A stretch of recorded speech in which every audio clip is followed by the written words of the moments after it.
Have you ever felt too small, too broken, too unqualified for the fight ahead?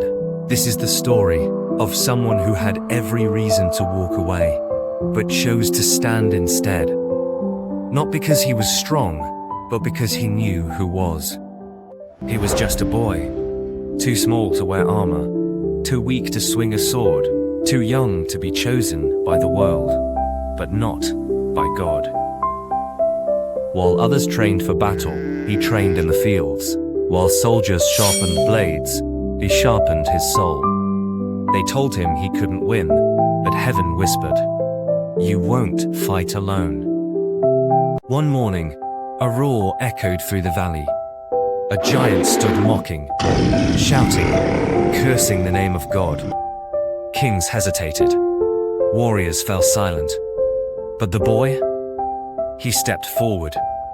Not with rage, not with pride, but with faith. They laughed at him.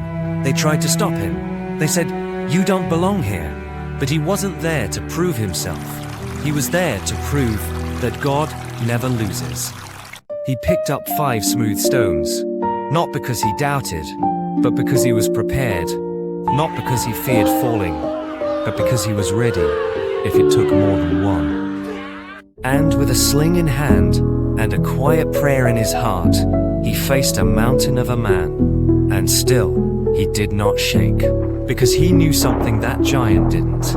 The battle was not his, it was the Lord's. Now pause and ask yourself, what is your giant?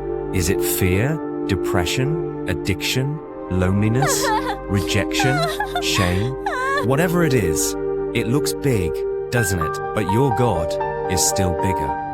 You may not have a sword, you may not have support, you may not have strength, but if you have faith, you have enough. Because God doesn't call the strongest, He strengthens the ones who say yes. Back in that valley, the giant roared. The boy stood firm, the crowd held their breath, and then a single stone flew through the air. No magic, no special powers, just one act of obedience and divine precision. The stone hit the mark, the giant fell, and the world watched, stunned, as the smallest among them became the greatest. But here's what most people miss. It wasn't the stone that won. It wasn't even the boy. It was the faith behind the hand. It was the God behind the fight. And the same God who fight for him will fight for you. If you're listening to this and you feel, I'm not enough, I'm not ready, I'm too broken, I'm too weak, you are the one God loves to choose. He chose David. He chose Moses, a stutterer. He chose Esther, an orphan. He chose Peter, a denier.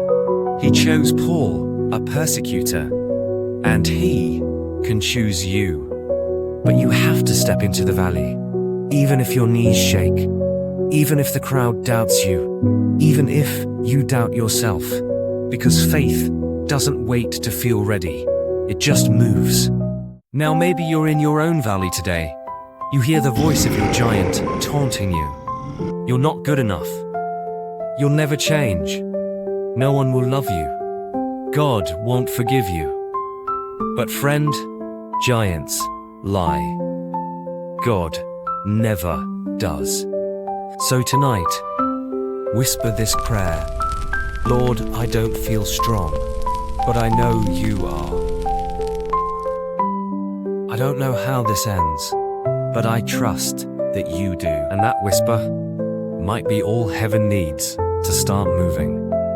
Don't look at the size of your problem, look at the size of your God.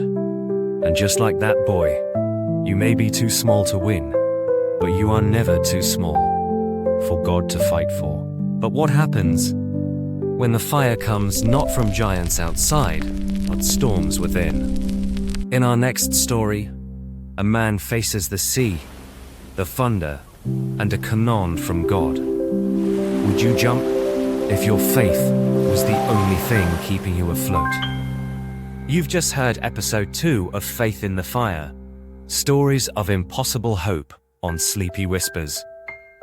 Faith isn't about being fearless, it's about believing, even when you are. Good night, and never stop believing.